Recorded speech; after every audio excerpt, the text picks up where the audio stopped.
आवाज सर्वसामान्यांचा। खटाव तालुक्यात गेल्या वर्षी जून महिन्यात सरासरी 136 मिलीमीटर पाऊस झाला होता, परंतु यावर्षी पावसाची नोंद पाहिली तर 87.2 मिलीमीटर पावसाची नोंद झाल्याचं कृषी खात्याकडून माहिती मिळत आहे। या जुलै महिन्यातील पावसाची स्थिती पाहता थोडाफार पाऊस आणि जमिनीत ओल झाल्याने पेरणीला चांगलाच वेग आला होता। त्यामुळे 75% पेरणी झाल्याचं कृषी विभागाकडून माहिती मिळाली आहे। कातरखटाव परिसरात खरीप हंगामाची पेर झाली असून काही शेतकऱ्यांचे उगवून आले आहेत, तर काही ठिकाणी पेर वाया गेल्याचं दिसून येत आहे। यामुळे शेतकऱ्यांच्या मनात चिंतेचे ढग पसरू लागले आहेत। खटाव तालुक्यात पावसाने उघडीप दिली असून शेतकरी आता शिवारात घिरट्या घालताना दिसत आहे। शिवारात आता सध्याला चांगलेच ऊन पडले असून शिवारात मका, मूग, घेवडा, बाजरी ही खरीप हंगामातील पेरलेली पिकं बऱ्यापैकी उगवून आलेली दिसत आहे। यावर्षी खरीप हंगामाची पेरणी अगोदरच लांबणीवर गेली आहे आणि अशा अवस्थेत शेतकऱ्यांना अजूनही पाऊस येईल अशी आशा लागून राहिलेली आहे। आता पुढे पाऊस वेळेवर पडेल का, उगवलेली पीक येईल का, या द्विधा अवस्थेत सध्या बळीराजा शिवारात दिसून येत आहे।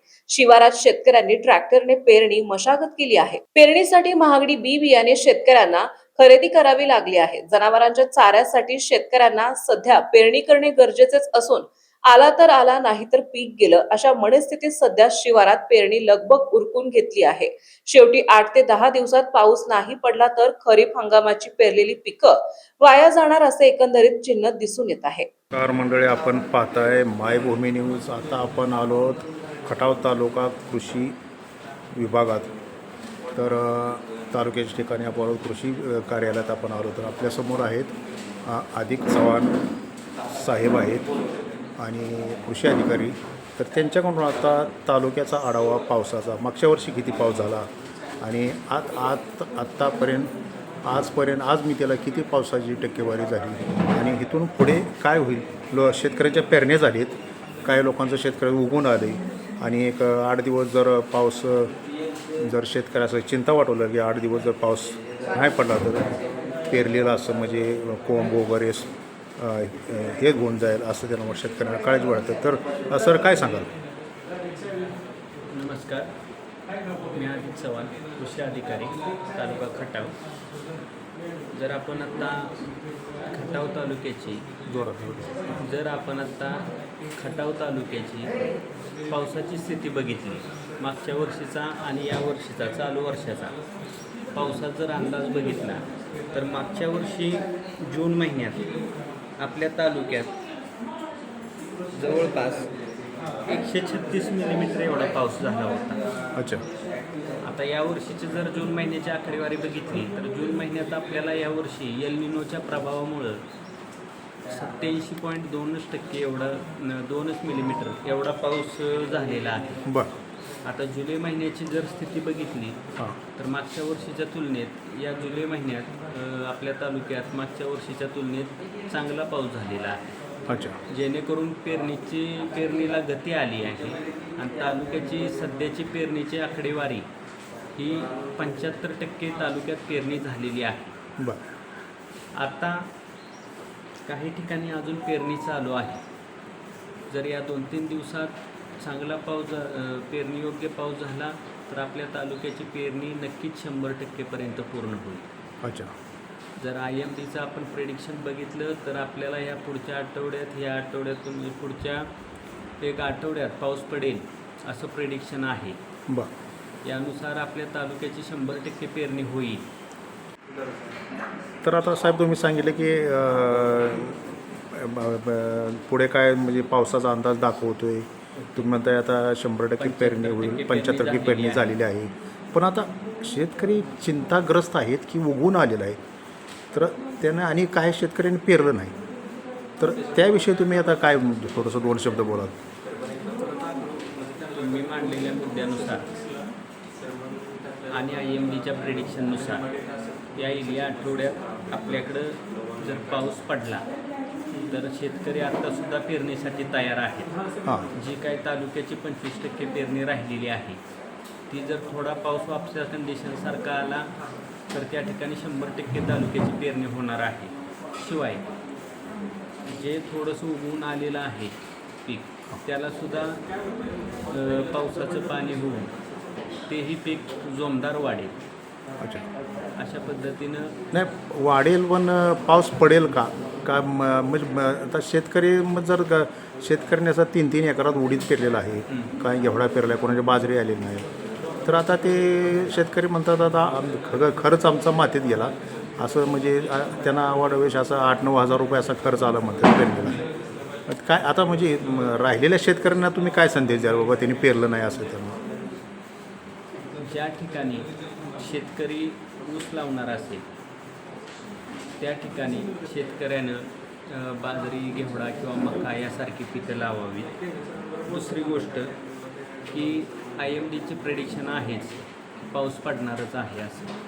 त्यानुसार राहिलेले सर्व शेतकऱ्यांना आम्ही आवाहन करतो आहे की बाबा पाऊस पडल्यानंतर वापसा कंडिशन आल्यानंतरच पेरणी करावी. परंतु पेरणी करताना कृषी विभाग ज्या पद्धतीनं आपल्याला सांगतो की कमी कालावधीच्याच वाहनांची पेरणी केली पाहिजे. दुसरी गोष्ट, पेरणी करताना ही बीज प्रक्रिया करूनच पेरणी केली पाहिजे.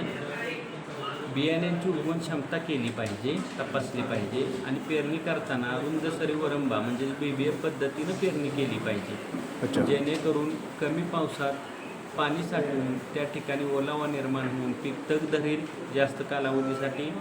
आणि अचानक जर जास्तच अतिवृष्टीसारखा पाऊस झाला तर पाणी त्या शेतातून जास्तीचं पाणी बाहेर पडेल. अशा पद्धतीनं BBFद्वारे शेतकऱ्यांनी पेरणी करावी. तर अशा तऱ्हेने मंडळी थोडक्यात आपल्याला अधिक चव्हाण साहेबांनी माहिती दिलेली आहे की काय होईल आणि आता उर्वरित ज्यांनी ज्या शेतकऱ्यांनी पेरणी केली नाही त्यासाठी काय करावं लागेल थोडक्यात माहिती दिलेली आहे. आणि पावसाचा थोडासा अंदाज त्यांनी सांगितले की पाऊस पडेल अशी थोडक्यात चिन्ह दिसत आहे असंही त्यांनी सांगितलेलं आहे. आणि काही चिंताग्रस्त शेतकऱ्यांनासुद्धा त्यांनी थोडासा दिलासा दिलेला आहे. धन्यवाद. नमस्कार मंडळी, आपण पाहताय मायभूमी न्यूज. आता आपण आहोत कातरखटाव दिवापुरी वस्ती शिवारात. तर इथे आपल्यासमोर शेतकरी आहेत जालिंदर बागल. तर आता यांनी जवळजवळ 3 एकरात उडीद का घेवडा उडीद पेरला आहे. तर आता उडीद पेरला आहे आणि त्यांचं म्हणणं आहे की नाही काय परिस्थिती आहे? परिस्थिती म्हणजे त्याला पाऊस पडला तर उपयोग आहे, नाहीतरी बियाणं फुकाट गेलं. अच्छा. 5-6 फुटी खाटी गेलं. पुण्या 20 किलो उडीद आणलेलं गेलं. काय आता करायचं, वर बघायचं आभाळाकडं. अच्छा. पुण्या ट्रॅक्टरचं ह्याचं भांडवल मांडल्यानंतर तापातला खेळ आहे. अच्छा अच्छा अच्छा. म्हणजे तुमचं म्हणणं आहे की आता पण पावसाची काय परिस्थिती? पावसाची काय आभाळ नुसती येते आणि वारच सुटतं या. बरं. त्याच्यामुळं काय पावसाची खात्रीच वाटणार. अच्छा. आणि पाणी नाही. पाणी नाही. हा. पण आता तुम्ही म्हणता याला घेवडा तो उडीद तुमचा उगवला आहे बऱ्यापैकी, उगवून आला आहे. तर आता तुम्ही म्हणता याला पाणी पासलं तरच बाकीचं येईल, नाही तर काय उगावलं नाही अजून. कडक आता तुम्हाला विहिरी बोरला काय पाणी नाही. पाणी नाही. पाणी नाही. तर मंडळी असं खरीप आता आहे तर खरीप हंगाम थोडं ओल होती, ओलीवरती पेरलं. ओली होती पेरलं आणि आता चांगलीच उघडी पावसाने दिलेली दिसत आहे. दिल्यामुळे अवघड झालंय सगळं. तर शेतकऱ्यांचं म्हणणं आहे की आता हे उगवतंय नाही कोणास ठाऊक. हे अवघड झालंय सगळं. तर आता काय पावसाचं काय नक्षत्र कुठलं काय होईल? पावसाचं काय तर काय खात्रीच वाटणं. मागल्या 2 रोजच व्हायचं आलं आणि लगेच वाऱ्यानं मोकळं गेलं. अच्छा. त्याला मागल्या दिवस पुढं. आणि शेतकऱ्याला ह्याचं जर काय 4 रुपये मिळतील ती, नाही तर पुढे 4 रुपये कशाने मिळणार आहेत? खातवाल्याचं ह्याचं पैसे भागीवचा नागकिनळ. अच्छा. म्हणजे खर्चाचा डोंगर आहे. डोंगरच आहे. अवघड गणित झालंय सगळं. बरं आता हे किती हे आता उगवलेलं किती दिवस टिकेल? 8-15 दिवस टिकेल. तर मंडळी हे अशा प्रकारे हे 8 ते 15 दिवस उगवलेले कोंब आहेत. तर आपण पाहता हे उगवलेले कोंब 8 ते 15 दिवस टिकतील असं यांचं म्हणणं. पाऊस जर नाही पडला तर रिपरिप तरी आलं पाहिजे. तर साधारण आता पण आपण फक्त हे आभाळात सगळं आभाळ मोकळं दिसते, वारं सुटले आणि ऊन पडलेलं आहे. तर आता काय शेवटी गणित पावसाचं काय आता मेघराजाचं काय कळणार. तर आभाळ येते जाते, सकाळी 12 वाजता आभाळ येते बक्कळ. आणि पुण्या काय ना ऊनच जिरबळ. मग उन्हाची कवळं पीक दम धरतच नाही. काय करायचं. तर अशा तऱ्हेने मंडळी ते परिस्थिती या भागात कातरखडा भागात खटाव तालुक्यासह कातरखडा मान खटाव अशी परिस्थिती आहे की पेरण्या बऱ्यापैकी झालेत पण पाऊस पाहिजे. पाऊस पाहिजे. आपल्या परिसरातील महत्त्वाच्या बातम्या पाहण्यासाठी मायभूमी न्यूज चॅनलला यूट्यूबवर सबस्क्राईब करा आणि बेल आयकॉन प्रेस करा.